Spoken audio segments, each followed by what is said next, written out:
Continue de célébrer Dieu par tes acclamations. Célèbre-le. Nous prions pour la parole maintenant. Célèbre-le. À tes pieds, sauve mon roi.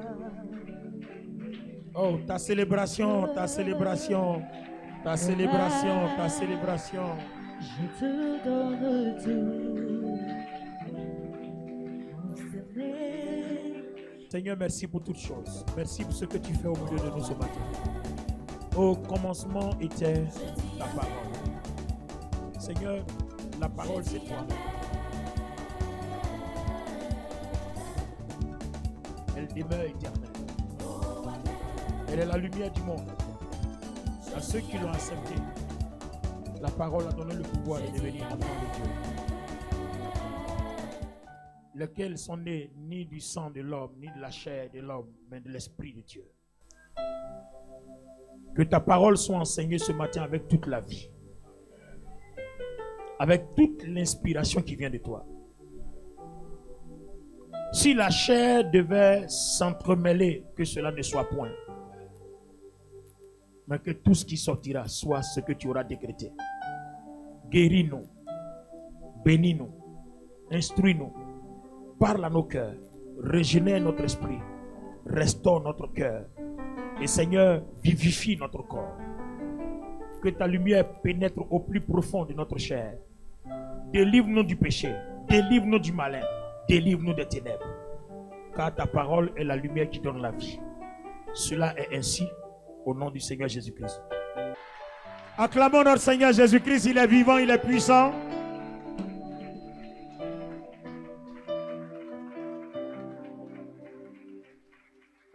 Le livre de Job, chapitre 32, verset 17 jusqu'à 20. Job 32, 17 à 20. Oui, moi aussi exposer mon savoir, car je suis plein de mots à dire, et mon esprit me presse de parler. Et voici, dans mon être intérieur, c'est comme un vin nouveau, qui serait sous pression, comme des outres neuves sur le point d'éclater. Verset 20. Ainsi je parlerai pour respirer à l'aise. J'ouvrirai ma bouche, j'ouvrirai donc la bouche et je répliquerai. Parole du Seigneur. Nous disons Amen. Psaume 39, verset 3. Dans d'autres versions, c'est verset 4. Mon cœur brûlait au-dedans de moi. Un feu intérieur me consumait. Et la parole est venue sur ma langue. Alors nous poursuivons le message sur la révélation, la partie 2, le message du dimanche dernier, la nécessité de voir spirituellement, la nécessité d'entendre spirituellement, la nécessité de comprendre spirituellement. Alléluia. Alors, nous avons besoin de comprendre que on n'entend pas par nous-mêmes et on ne comprend pas par nous-mêmes. C'est par l'Esprit de Dieu que tout se passe. Gloire à Dieu. Avant de revenir à nos passages que nous avons lus, je vais aller dans le livre de Esdras et je vais lire quelque chose qui va nous permettre de comprendre ce qui se passe. Je suis maintenant dans Esdras chapitre 5 verset 1. C'est justement ça. Allons-y maintenant. Le prophète Agé et le prophète Zacharie, petit-fils d'Ido, s'adressèrent aux Juifs établis en Juda et à Jérusalem de la part du Dieu d'Israël qui était en eux. De la part du Dieu d'Israël qui était où? En eux. Qui était où? En eux. Donc c'est parce que Dieu est en eux qu'il parle. Donc quand il parle pas d'eux-mêmes, il parle de la part de celui qui est en eux. Alors, merci de vous asseoir. Nous sommes dans le livre de Esdras et on réalise que du temps de Cyrus, les déportés, Dieu s'est révélé à Cyrus pour que ces déportés-là retournent à Jérusalem pour rebâtir le temple et la muraille. On a vu les groupes de Zorobabel, les Esdras, les Néhémie et tout ça. Alors, il s'avère que quand ils sont allés rebâtir, il y avait des ennemis, des infiltrés qui avaient pour objectif de les empêcher d'accomplir l'œuvre du Seigneur. Alors, vous voyez que dans la vie, quand vous êtes en face d'une situation, la seule chose qui vous reste, c'est la révélation du Seigneur. Que Dieu vous dise quoi faire en face de toutes sortes de situations. Dieu doit te dire ce que tu as à faire en face de toutes sortes de situations. Alors regardez bien. Le prophète Agé et le prophète Zacharie, petit-fils d'Ido, s'adressaient aux Juifs pour les fortifier à partir de Dieu qui est en eux. Donc il y a une leçon à tirer. Toutes les fois que vous faites face à un problème, ne cherchez pas un conseiller humain. Ah, je ne pas pour quelqu'un dit pas amen. Toutes les fois que tu fais face à une difficulté, ne cherche pas un conseiller humain. Il y a le Dieu souverain qui est en toi que tu dois consulter. Alors, ça nous ramène à un fondamental de la vie chrétienne. Comment règles-tu tes problèmes? On comprend pourquoi ça ne marche pas. Comment fais-tu quand tu es en face d'un obstacle? Tu appelles ton papa, tu appelles ta maman, tu appelles ton meilleur ami, ta meilleure amie, ou alors tu appelles le Saint-Esprit qui est en toi. Maintenant, si tu as des problèmes avec le Saint-Esprit qui est en toi, il y a quelque chose que tu dois apprendre. Ça veut dire que soit tu ne le connais pas, ou bien soit vous n'avez pas de relation. Ou bien soit tu n'es pas né de nouveau. Parce que quand nous avons lu le message de 2 Corinthiens 3, il dit bien que depuis que Christ a été crucifié, le voile est déchiré, nous avons accès au surnaturel. C'est-à-dire l'Esprit de Dieu est en nous, nous voyons Dieu, Dieu nous voit, il nous parle, on lui parle. Allons-y, 2 Corinthiens 3, 14. Mais leur esprit est devenu incapable de comprendre. Leur esprit est devenu incapable de comprendre. Aujourd'hui encore, lorsqu'ils lisent le livre de l'Ancienne Alliance, lorsqu'ils lisent la parole de Dieu dans l'Ancien Testament, ce même voile demeure. Le même voile demeure. Il ne leur est pas ôté. Il ne leur est pas ôté, car c'est dans l'union avec Christ qu'il est levé. Donc c'est dans l'union avec le Christ que les écailles tombent de tes yeux, que tu peux entendre Dieu quand Dieu te parle, que tu peux voir Dieu quand Dieu se révèle à toi. Il faut être uni au Christ en passant par les eaux du baptême. Alors, le Saint-Esprit m'envoie dans un passage. Je comprends ce qui s'est passé maintenant avec les disciples d'Emmaüs. Allons-y, dans Luc chapitre 24 à partir du verset 13. Le même jour, 2 de ses disciples se rendaient à un village nommé Emmaüs, à une douzaine de kilomètres de Jérusalem. Très bien. Ils s'entretenaient de tous ces événements.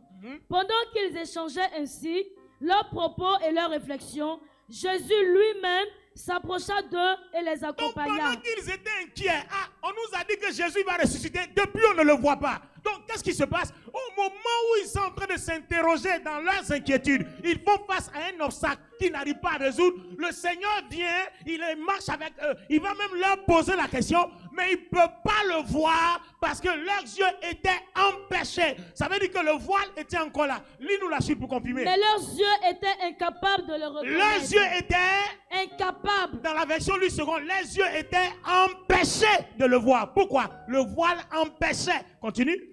Il leur dit, de quoi discutez-vous en marchant? Donc le Seigneur Jésus, dont ils sont préoccupés, leur dit, de quoi discutez-vous? Et puis il lui dit, attends, tu es le seul ici là qui ne sait pas ce qui s'est passé, alors que celui qui cherche là, c'est lui qui est là, il parle avec eux, mais leurs yeux sont incapables de les voir. Je prie que Dieu rende tes yeux capables de voir.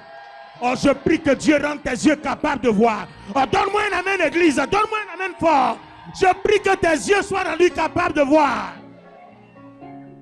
Combien de personnes sont à côté de leur bénédiction et ils cherchent autre chose alors que c'est parce qu'ils ne voient pas.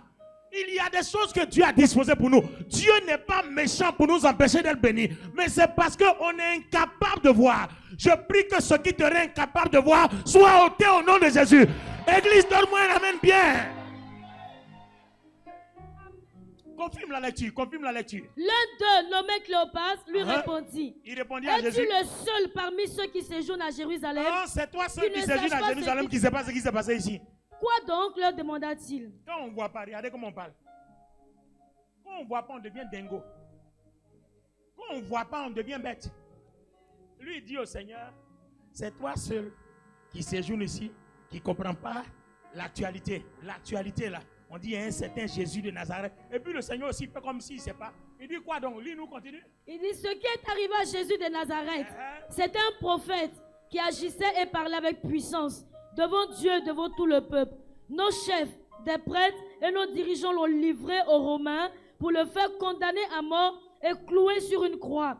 Nous avions espéré qu'il était celui qui devait délivrer Israël. Nous avions cru. Espéré. Nous avions espéré. Vous voyez, parce qu'il ne voit pas. Nous avions, vous voyez la conjugaison, non? Nous avions. Donc, tout ce qui nous disait, il ressuscitait les morts, il a ressuscité Lazare. Nous, on pensait qu'il allait ressusciter. Donc, tout ce qu'il nous a dit là, jusque-là, on est là-haut. On n'a rien vu. Donc, c'est dans ça que toi, tu nous trouves là. Donc, voilà les nouvelles actualités que tu ne connais pas là. Du moment là, c'est ça qui est là. Donc, est-ce qu'on peut acclamer la parole de Dieu? Je déclare que Dieu ouvre tes yeux pour ne pas que tu raisonnes comme ça. Vous voyez dans la vie chrétienne, quand nos yeux sont fermés, on devient des raisonnards, des raisonneurs. On raisonne. Quand nos yeux ne sont pas ouverts. Si Dieu t'ouvre les yeux que tu le vois, il y a des choses que tu vas prendre au sérieux. Tu ne vas plus jamais plaisanter avec certaines choses. Regarde ma détermination. Je sais ce que je vois. Je sais ce que j'entends. C'est pour ça que tu me vois ferme comme ça. Quand tu ne vois rien, tu n'entends rien, tu te comportes de façon, tu es dans la légèreté, tu es dans le je m'en foutisme. Fais attention. Quand tu vois, tu entends, tu comprends, tu ne joues pas avec. Dieu n'a qu'à ouvrir tes yeux. Un jour, tu vas voir, ne serait-ce qu'un démon. Tu vas voir. Toi-même, tu vas changer ta vie. Tu vas dire, oh, c'est ceux-là qui sont en nous. Le jour où tes yeux vont voir un seul, tu vas dire, plus jamais ceux-là ils vont habiter en moi. Il faut voir l'horreur qu'il dégage. Tu vas courir après le Saint-Esprit à longueur de journée. Ton fétiche, ta sorcellerie et tout ça, tu vas abandonner. Parce que le jour où tu vas mourir là, c'est eux qui vont t'héberger éternellement. Le Seigneur se comporte en toute humilité et puis il marche avec eux. La suite donne quoi? Il est vrai que quelques femmes de notre groupe nous ont fort étonnés. Elles sont allées au tombeau très tôt ce matin, mais elles n'ont pas trouvé son corps et sont venues raconter qu'elles ont vu apparaître des anges qui leur ont assuré qu'il est vivant. Et regardez comment ils racontent leur vie. Oui, c'est vrai. Quelques femmes sont venues nous dire qu'il est ressuscité. Bon, écoutez, hein, ça là, c'est ce qu'on raconte. Hein. Mais nous-mêmes, on est partis là-bas, on n'a rien vu. Bon, ce qu'elles ont dit là-haut, c'est vrai ou c'est pas vrai. Peut-être que c'est pour nous consoler. Mais bon, nous on est là, hein, nous on s'en va voir autre chose parce que ton l'affaire de Jésus là, depuis là, ça traîne trop. Donc là, nous on s'en va à Emmaüs, on s'en va faire autre chose. Et regardez la suite. Là-dessus, quelques-uns de ceux qui étaient avec nous se sont aussi rendus au tombeau. Ils ont bien trouvé les choses telles que les femmes les ont décrites. Mais lui-même, on l'a pas vu. Mais lui, ils ne l'ont pas vu. Voilà. Sinon, ce que les femmes ont dit là, on a trouvé certaines choses. Hein. Mais le vrai fondement même, le Christ ressuscité là, on ne l'a pas vu. Hein. Donc, est-ce que ce qu'elles ont dit là même là, est-ce que c'est son vrai? Non, quand je parle terre à terre, tu comprends? Donc, mon ami, si tu n'es pas au courant, voilà ce qui se passe. Donc, si tu sais quelque chose, dis-nous. Sinon, faut aller où tu vas. Nous aussi, on s'en va où on s'en va. Alors, Jésus leur dit. Homme sans intelligence. Homme de peu. Sans intelligence. Homme sans intelligence. Oh, ici, intelligence, ça veut dire esprit. En fait, homme sans esprit. Ici, l'intelligence. Lisez la version grecque et tout ça, vous allez comprendre. Ici, intelligence, c'est esprit. Homme sans l'esprit de Dieu. Donc, vous voyez que si l'esprit de Dieu n'est pas en toi, que vous n'avez pas une dimension, il y a des choses de Dieu que tu n'expérimenteras jamais. Si le Saint-Esprit n'opère pas en toi, il y a certaines dimensions de Dieu, certaines bénédictions de Dieu que tu n'expérimenteras jamais. Il est important que tu fasses tout pour que l'Esprit de Dieu opère en toi à une dimension très élevée. Donne-moi ton amen, Église. Regardez. Église, écoutez. C'est pour tout ça là que Dieu a facilité les choses.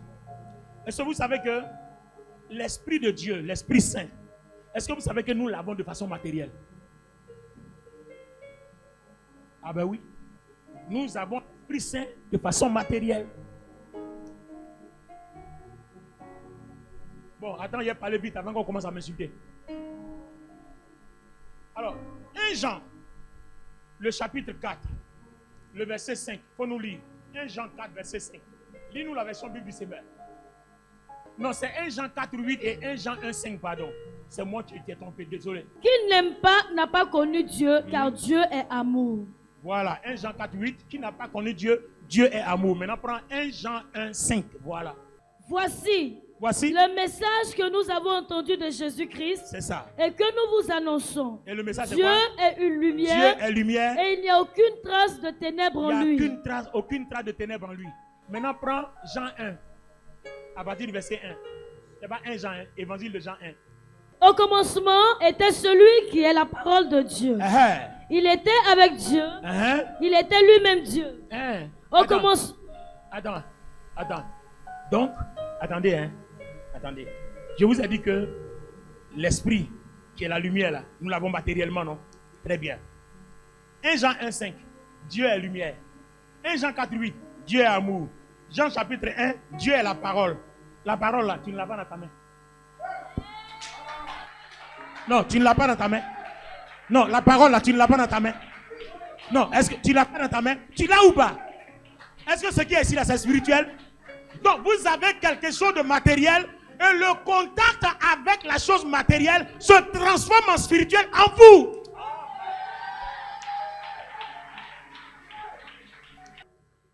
Les amis, nous avons le Saint-Esprit de façon matérielle au contact avec nous tous les jours, chaque seconde, chaque minute, chaque heure. Et la Bible dit quoi? Ta parole est une lumière sur mon sentier. La lumière du Saint-Esprit qui est la parole. Chaque fois que tu lis, elle diffuse sa lumière en toi et elle réveille ce qui est en toi. Elle augmente l'effet et la puissance de ce qui est en toi.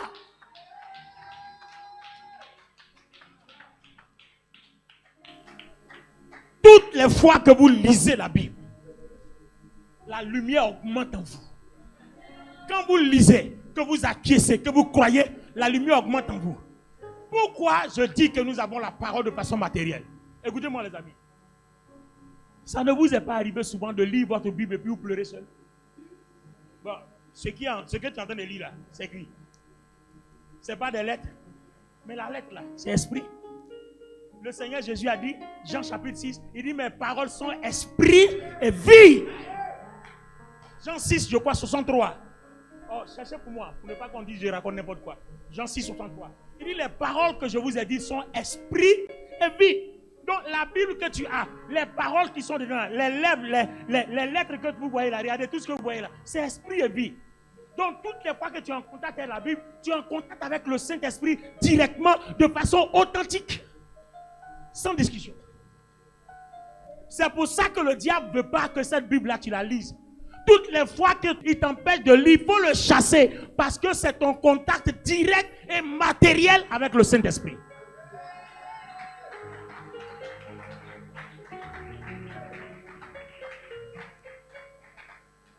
C'est pour ça que quand vous ne la lisez pas, votre lumière n'éclaire pas. Une des façons d'entendre la voix de Dieu, c'est de demeurer connecté à cette parole. Parce que quand vous la lisez, elle purifie tes pensées, elle purifie ton cœur. Sa lumière s'intensifie dans ton esprit, dans ton âme, dans ton cœur, dans ton corps, partout. Et surtout, si par la foi tu es d'accord avec ce que tu lis, alors là c'est gâté. Là, c'est...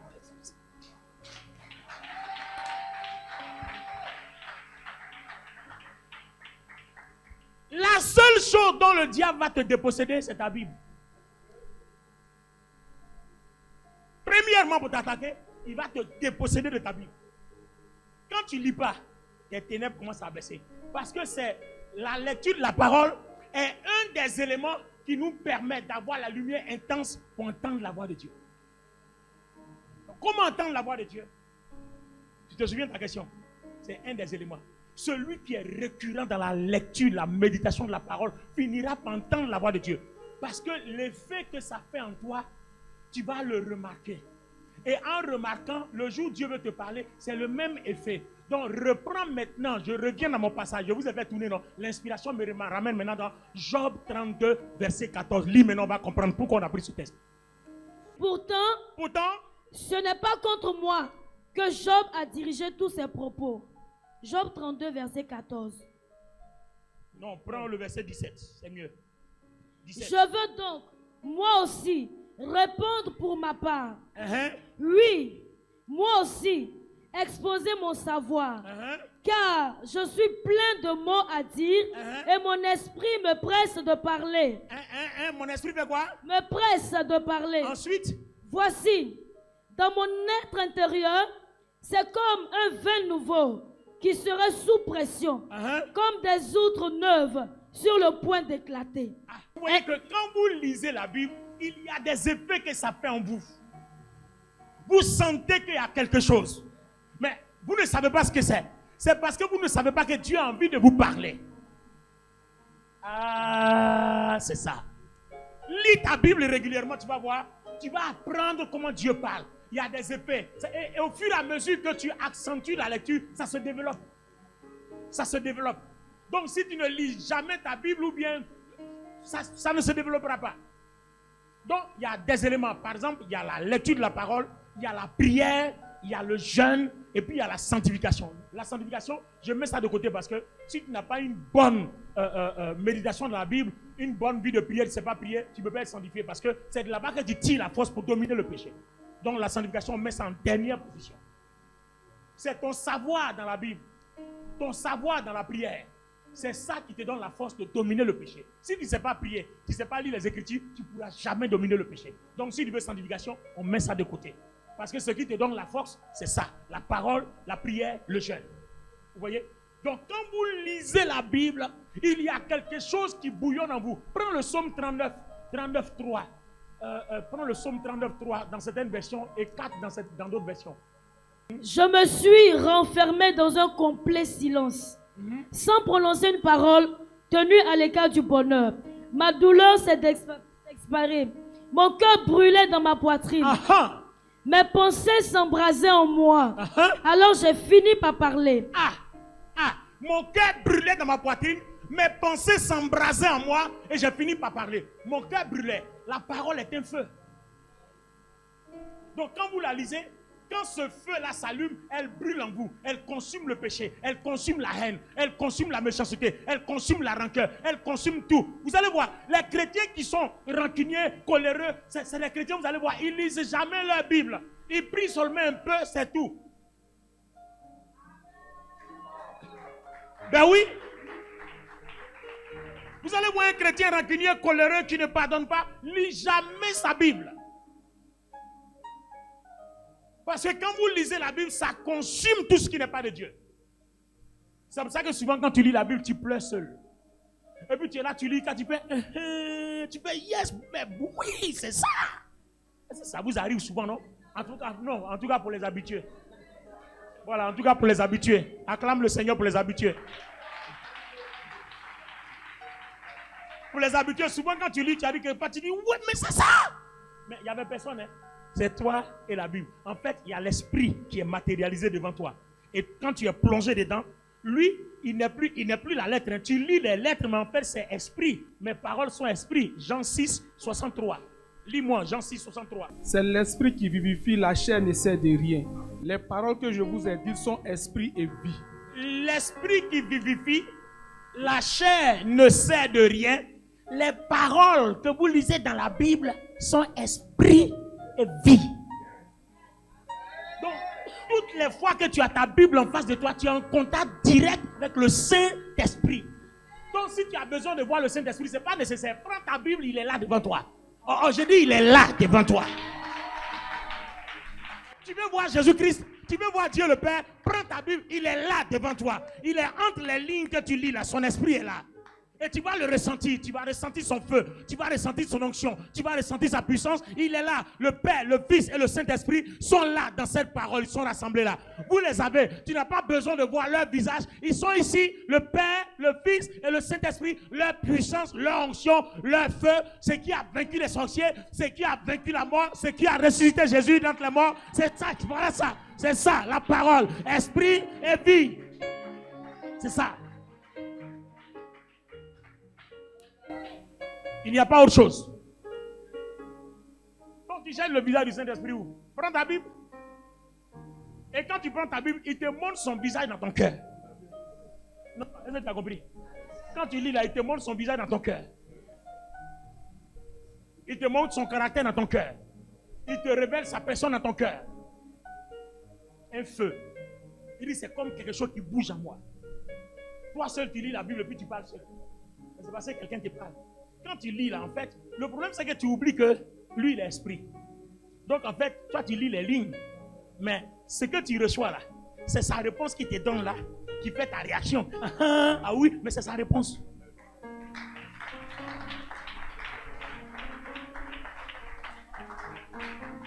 Maintenant, si lui-même il décide de te montrer sa face, ça c'est un autre problème. Mais moi, depuis qu'il a compris ça, c'est pas nécessaire que je vois sa face. Et puis bon, d'ailleurs même, moi j'ai eu la grâce de le voir 2 fois. Il s'est révélé à moi 2 fois.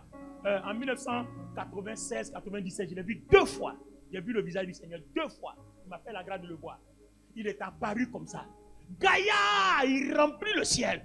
Ouh, mais il est beau. Ya, il est beau. Waouh! Une ceinture dorée comme ça. Il m'a regardé comme ça. Il n'a pas ouvert la bouche. Hein. Il m'a regardé. Et puis il a disparu. Une deuxième fois encore, il s'est présenté. Il m'a regardé comme ça. Et puis il a disparu. C'était tout. Depuis 96-97, il n'est plus encore vu qu'aujourd'hui. Parce que c'est déjà suffisant. Alors, lis-nous ce qu'il va faire au disciple de Maïs. On va voir aussi pourquoi il a disparu là-bas. Continue la lecture là où tu t'es arrêté dans Luc 24. Nos chefs, des prêtres et nos dirigeants Oui. l'ont livré aux Romains pour le faire condamner à mort. Voilà, nos chefs et nos dirigeants l'ont livré aux Romains pour le faire condamner à mort. Ensuite, Et cloué sur une croix.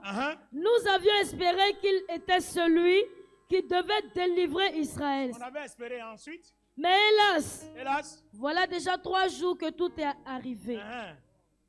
Il est vrai que quelques femmes de notre groupe nous ont fort étonnés. Elles sont allées au tombeau très tôt ce matin. Oui. Mais elles n'ont pas trouvé son corps. Ensuite. Elles sont venues raconter qu'elles ont vu apparaître des anges qui leur ont assuré qu'il est vivant. Là-dessus, quelques-uns de ceux qui étaient avec nous se sont aussi rendus au tombeau. Ils ont bien trouvé les choses telles que les femmes les ont décrites. Mais lui, ils ne l'ont pas vu. Alors Jésus leur dit, « Ah, homme sans intelligence, Homme sans intelligence. vous êtes bien lents à croire tout ce que les prophètes ont annoncé. Le Messie ne devait-il pas souffrir toutes ces choses avant d'entrer dans sa gloire? » Le Messie doit souffrir toutes ces choses avant d'entrer dans sa gloire. Suivez-moi attentivement. On va découvrir le deuxième élément pour entendre la voix de Dieu. On a vu la parole, d'accord? Comment la parole travaille en nous. On a vu les références dans choses, comment on appelle ça? Job 32 et puis Psaume 39. Maintenant, on s'en va vers le deuxième élément. Continue. Alors, commençons par les livres de Moïse. Commençons par les livres de Moïse, c'est-à-dire l'Ancien Testament. Et parcourant tous ceux des prophètes. Et dans l'Ancien Testament, tous les livres des prophètes. Jésus leur expliqua ce qui se rapportait à lui dans toutes les Écritures. Stop! Donc, quand le Seigneur a vu qu'ils étaient incapables de voir, quel est le remède qu'il leur a apporté? Il a commencé par leur expliquer la parole. Il a commencé par leur expliquer la parole. Les pasteurs, si vous voulez prier pour quelqu'un, vous voulez voir du résultat, quand les gens viennent vous expliquer les problèmes là, ne tombez pas sur eux. Expliquez-leur d'abord la parole. S'il ne peut pas supporter la parole, ne priez pas pour lui parce qu'il n'aura pas de résultat. C'est pour ça que quand je reçois des gens dans mon bureau, je mets du temps. Je prends mon temps pour expliquer la parole. Et quand la personne a compris, maintenant mets-toi à genoux, on va prier. Au nom de Jésus-Christ, il n'y a rien à faire, il aura guérison. Il aura délivrance ou bien il aura miracle. Sauf si, peut-être d'une façon exceptionnelle, Dieu a quelque chose d'autre à faire. Parce que ça aussi, souvent, ça arrive. Donc, par exemple, l'exaucement qu'il devait te donner cette année, il peut décaler à l'année prochaine. Ça aussi, ça arrive. Par expérience, je sais de quoi je parle. Amen. Alors, vous devez comprendre que toutes les fois que vous voulez que quelqu'un reçoive un miracle, on se sert de quoi? La parole. La parole. Il n'y a pas autre chose. Donc, vous voyez, c'est l'Esprit Saint. Il faut toujours que le Saint-Esprit entre dans la personne. Que le Saint-Esprit diffuse sa lumière. Dieu est lumière, Dieu est amour et Dieu est la parole. Donc la parole est la lumière, la parole est l'amour. C'est la même chose. On a Dieu le Père, Dieu le Fils, Dieu le Saint-Esprit qui sont amour, lumière et parole. Continue, vous allez voir quelque chose. Entre-temps, ils arrivaient près du village où ils se rendaient. Jésus sembla vouloir continuer sa route. Donc le Seigneur veut aller plus loin. Et regardez ce qu'ils vont dire. Quand tu ne vois pas clair, c'est pas bon. Mais ils le retinrent avec une vive insistance en disant... Ils vont retenir Jésus. Attends, ancien bien. Donc, ils sont en train de... Regardez, hein, ils sont en train d'avancer. Donc, Jésus veut aller plus loin, Non, viens. Je dis, viens, faut pas aller, viens. Il y a des brigands là-bas, ils vont te faire du mal. Papa, viens ici. Faut dormir chez nous, tu es en sécurité. Mais là où tu t'en vas là, c'est-à-dire, lui, il est en train de dire à Dieu, Dieu est en sécurité, lui dans sa maison. Hein? Dieu est en sécurité dans sa maison. C'est-à-dire, si Dieu prend la route là, la nuit là, il est seul, il y a des brigands là-bas. Donc Dieu n'a qu'à dormir dans sa maison. Dieu sera en sécurité. Et l'humilité du Seigneur m'a plu. Hein. Il n'a pas discuté. Il dit, bon, allons-y. Alors, il Donc, entra il dans va la rentrer dans maison leur maison pour être en rester sécurité. avec eux. Voilà, Dieu va être en sécurité dans la maison des hommes. Ensuite, Il se mit à table avec eux, il se met à table avec eux. prit le pain Il prend le pain. et après avoir prononcé la prière de Et bénédiction, après avoir prononcé la prière de bénédiction, il le partagea et le leur donna. il partagea et le leur donna. Alors, leurs yeux Les yeux s'ouvrirent Alors, et ils le reconnurent. Alors, les yeux, les yeux s'ouvrirent. Aïe, aïe, aïe. Alors, ils ont mangé le corps de Christ. Alors, vous avez vu comment c'est important ce repas. Ceux qui ne viennent pas à l'heure, qui ne prennent pas ça chaque semaine, vous êtes morts, foutus à l'avance. Ta semaine est morte.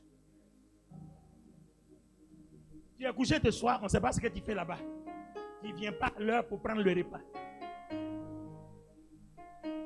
Alors, ils ont mangé le corps de Christ. Alors, leurs yeux s'ouvrirent. Et il le reconnut. Et ils le reconnurent. Et en Mais même temps- déjà, il avait disparu. En même temps, il a disparu. En même temps, vous voyez le lien entre ce que je disais et puis ça. En même temps, il a disparu. Quand tes yeux voient, tu deviens indépendant. Il n'a pas besoin de rester là. Tu deviens indépendant. Donc vous voyez tous les chrétiens pleurnicheurs, pleurnicheuses, quelque chose. C'est ceux-là qui ne voient rien. C'est-à-dire, ils prient, il ne sait pas si Dieu l'a écouté. Il jeûne, il ne sait pas si c'est exaucé. Et puis 1, 2, 3, on dit paix, paix, paix, paix. Si tu vois, attends, toi, tu as un projet, tu as déjà vu la fin du projet. Et puis quelqu'un vient, ça dit que Dieu enlève ton maître aujourd'hui. Et lui dit, restez là-bas. Élisée dit, taisez-vous là-bas, vous allez venir me distraire, puis il va disparaître avant que je le voie. Ne me vendez plus.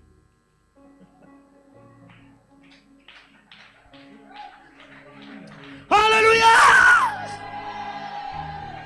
Il dit, je sais. Toi tu as venu même. L'homme, j'ai marché à lui. Toi, tu as venu me dire, et c'est toi qui as même. Toi, tu le connais mieux que moi. C'est toi qui as me dit, non, aujourd'hui, c'est enlevé. Il ne faut pas m'empêcher de quitter derrière moi.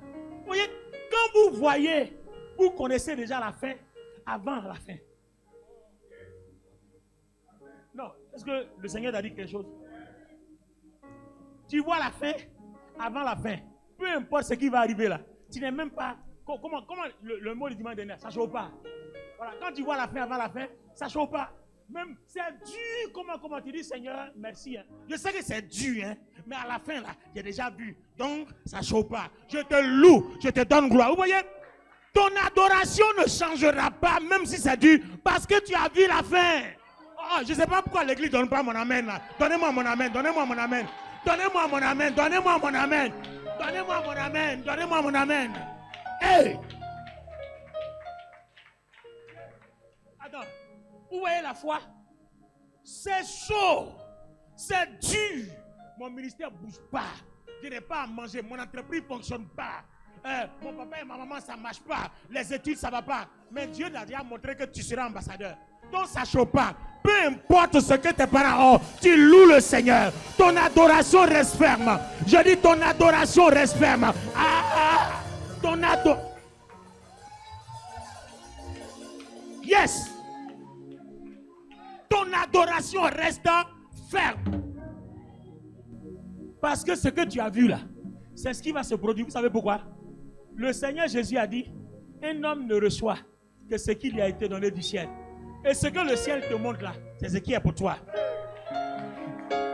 Élie a dit à Élisée, si tu as vu ce que tu demandes là, c'est que tu as reçu. Donc ce que tu as déjà vu là, spirituellement tu l'as déjà. On attend seulement que ça se matérialise.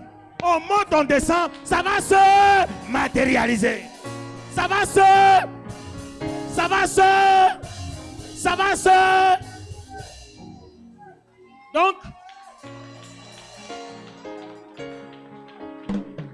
Donc, ça chauffe pas. Donnez-moi à manger, ne me donnez pas à manger, j'ai déjà vu la fin. Alors, Les amis, je vous pose la question. Un d'eux va prendre la parole et c'est là qu'on va terminer. Venez celui-là, il y a un qui va faire un discours. Et ils se dirent l'un à l'autre, Écoutez bien, église. n'avons-nous pas senti comme un feu? Attends. Je commence les mots. Il dit, n'avons-nous pas senti? Quand tu lis la Bible, là, tu ne sens pas quelque chose? Non, quand tu lis la Bible, tu ne sens pas quelque chose? Donc, lui, ils disent, n'avons-nous pas senti? Je déclare que tu sentes les choses quand tu lis la parole. Oh, je déclare que tu sentes les choses. Donne-moi ton amen bien, donne-moi ton amen. Je déclare que tu sentes les choses. Que le voile quitte, que tu sentes les choses. Oh, donne-moi amen, amen, amen, amen, amen, amen.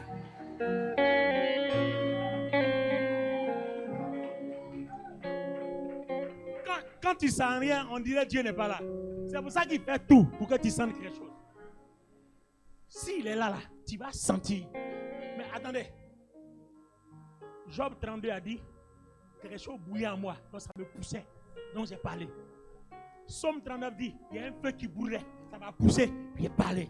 Donc lui aussi dit on ne sentait pas. Et puis regardez ce qu'il va dire par la suite. Il dit quoi? N'avons-nous pas senti comme un feu? N'avons-nous pas senti comme quoi? Un feu. Attends, église, comme quoi? Donc en fait, quand tu es en contact du feu, tu sens le... Aussi simple. Il n'y a même pas d'incrédulité. Quand tu es en contact du feu, mets ta main dans le feu, tu n'as pas senti le feu. Toi, tu es à côté même, tu sens le feu. Et puis toi, tu es en contact avec le feu, tu ne sens pas le feu. Que tes yeux s'ouvrent au nom de Jésus. C'est un feu, tu dois le sentir. Come on. N'avons-nous pas senti comme un feu? Dans notre cœur. Dans notre cœur. Où ça? Dans notre cœur. Où ça? Dans notre cœur. Attends. Un feu où? Dans Dans notre notre cœur. Pendant qu'il nous parlait. Pendant qu'il nous parlait. En chemin et qu'il nous expliquait. Et qu'il nous expliquait. Les Écritures. Les Écritures.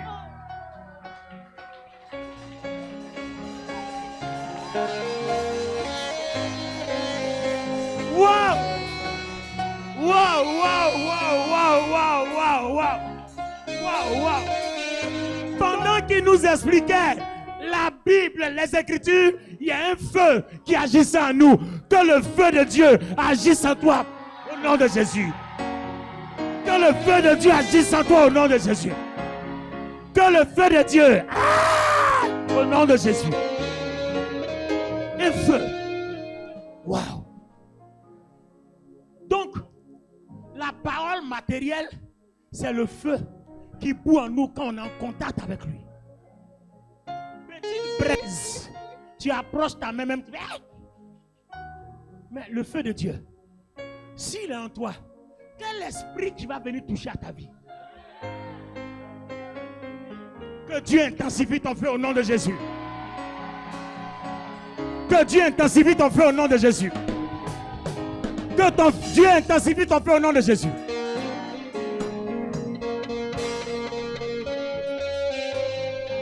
Alors, conclusion. Il dit, ne sentions-nous pas comme un feu qui brûlait en nous quand il était avec nous et quand il nous parlait des Écritures? Donc, le Seigneur était avec eux et puis il était en contact avec les Écritures. Donc, vous voyez que toi et moi, on a la synthèse. Nous avons été baptisés, nous sommes unis au Christ. Et puis on a les Écritures. Donne-moi ta Bible. Il est uni à notre esprit et puis on a les... Maintenant, je vous pose la question. Pourquoi quand ils ont su, il a disparu? Il a disparu parce que ils doivent eux-mêmes démontrer leur volonté de voir, de le chercher et de demeurer avec lui.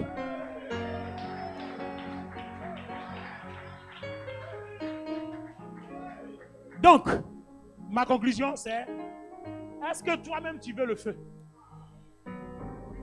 Parce que si tu veux le feu, tu vas le chercher. Sinon, lui, quand il t'a montré comment on fait là, il a disparu. Hein. À toi de continuer à faire pour que tu demeures dans le feu. Tiens-toi debout.